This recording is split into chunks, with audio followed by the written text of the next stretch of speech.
Hey everyone, welcome back to our channel. Today in this following video I'm going to show you how you can set up automatic investing on Fidelity.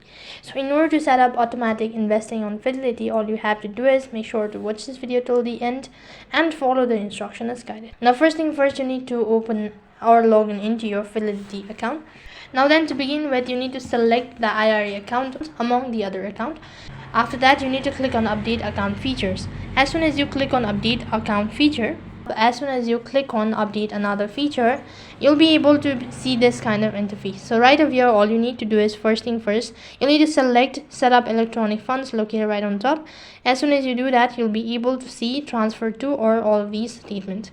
So you need to enter in exact amount that you wish to set up. You need to go through all of these prompts and make sure to go through the prompt, and you need to follow the instructions accordingly. And that's basically how you can set up automatic investing on Fidelity.